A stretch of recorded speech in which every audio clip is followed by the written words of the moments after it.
అదే RTV app వార్తల్ని క్షణాల్లో చదివే అవకాశం ఉంటుంది. ఒక న్యూస్ పేపర్, ఒక టెలివిజన్ ఛానల్ మీ చేతుల్లో ఎప్పుడూ ఉంటాయి.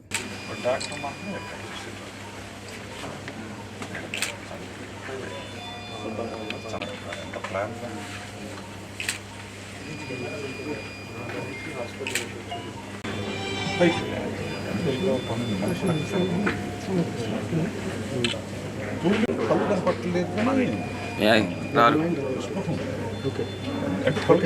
మెత్తులు మొత్తం దార ఆ దాంట్లో కనపడదు. కళ్ళ మెత్తురెట్టు దూరట్టుకొని చిన్నగా దాని వరకు ఎక్కువే అయినా ఇస్తాను అని చెప్పాను. సరే నీ ఎంత అవకాశం ఉంటే అంతే అని చెప్పాను. అకౌంట్ డేట్ కూడా ఉంది. 5 లక్షలు వాళ్ళ మిస్సెస్ అకౌంట్ నుంచి ట్రాన్స్ఫర్ చేశాను. నీ అకౌంట్ నుంచి ఎందుకు చేయలేదంటే అది అకౌంట్ ఎందుకు వైట్ ఎందుకు ఆమెకి తక్కువ ట్రాన్సాక్షన్స్ ఉంటాయి అన్నారు. నిన్న నేను విజయవాడ వస్తున్నాను ఇస్తానన్నారు. అంతకుముందు రోజు ట్రాన్స్ఫర్ చేస్తాను. నేను ట్రాన్స్ఫర్ కుదరదలే నేను విజయవాడ వస్తున్నాను అన్నారు. వాళ్ళు ఉదయం ఫోన్ చేసి డ్యూటీ డాక్టర్ డ్యూటీ అలా స్కాన్ అయింది సార్. డీప్ ఉంటుంది. దానికైతే మాత్రం అన్ని స్టిచెస్ వేసాము. ఫ్రంట్ ఇట్ సైడ్ 2 వైపులో బ్యాక్ కూడా ఉంది సార్.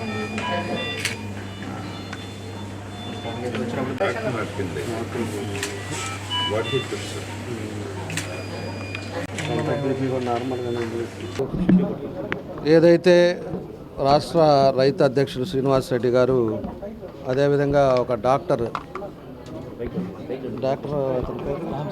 రామచంద్రారెడ్డి వాళ్ళిద్దరూ ఆయన మాట్లాడాలని చెప్పేసి వాళ్ళ హాస్పిటల్కి రమ్మని చెప్పి వీళ్ళిద్దరికి ఎప్పటి నుంచో పరిచయాలు ఉన్నాయి.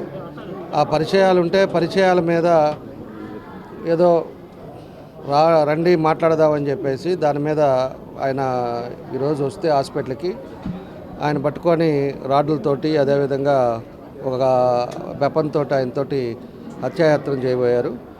దాన్ని తెలుగుదేశం పార్టీ తీవ్రంగా ఖండిస్తూ ఉన్నాం.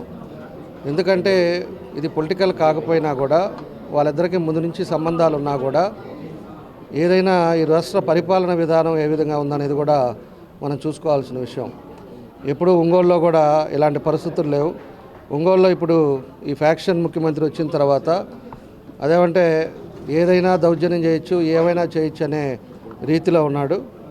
ఈరోజు ఆయన జస్ట్ రాడ్ మిస్ అయింది కాబట్టి ఒక సైడ్ తగిలింది కాబట్టి ఇంకో సైడ్లో బ్రెయిన్ సైడ్ తగలలేదు కాబట్టి ఆయన సేవ్ అయ్యాడు.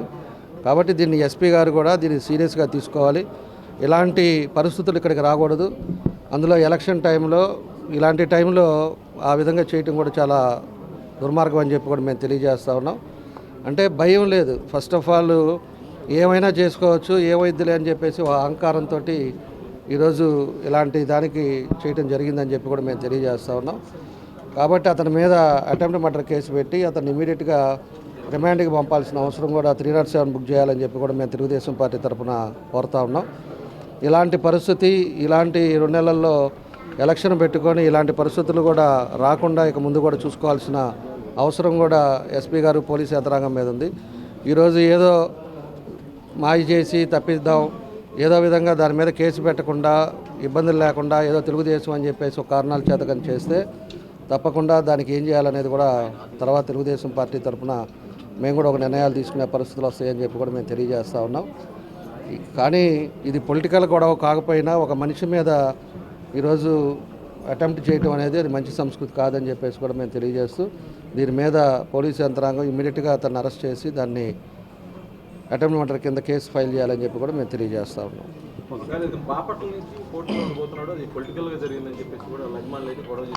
లేదండి, బాపట్ల నుంచి అనేది కాదు, అది పొలిటికల్గా ఇది కాదు. నేను ఇప్పుడు కూడా మాట్లాడాను. ఇదివరకు ఏదన్నా మీరు వ్యాపారాలు చేశారన్నా, వ్యాపారాలు ఇదివరకు వాళ్ళిద్దరు కలిసి ఏం చేయలే.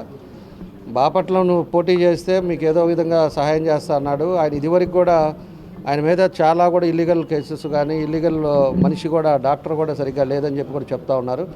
పాత ఇష్యూస్ కూడా ఇదివరకు ఏదో నిమ్రా కాలేజీలో ఆయన రెంట్ కూడా వాళ్ళు అమ్ముతానంటే అది ఖాళీ చేయడానికి కూడా వాళ్ళందరినీ కూడా ఇబ్బందులు పెట్టారని చెప్పి కూడా ఒక్కొక్కటి ఆయన విషయాలు కూడా బయటకు వస్తున్నాయి.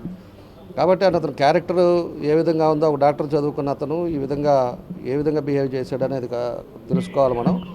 కాబట్టి ఇది పొలిటికల్ అనేది మాత్రం మేము ఖచ్చితంగా పొలిటికల్ ఇష్యూ కాదు. కానీ ఆయన ఒక పొజిషన్లో ఉన్నాడు. పొజిషన్లో ఉండే వ్యక్తిని కావాలని చెప్పేసి పిలిచి ఈరోజు ఈ రకంగా దౌర్జన్యం చేయటం మంచిది కాదని చెప్పేసి మేము తెలియజేస్తాం. మరిన్ని వీడియోస్ కోసం ఛానల్ ని సబ్స్క్రైబ్ చేయండి. లేటెస్ట్ అప్డేట్స్ కోసం వాట్సాప్ ఛానల్ ని ఫాలో చేయండి. అండ్ లింక్ డిస్క్రిప్షన్ లో ఉంది.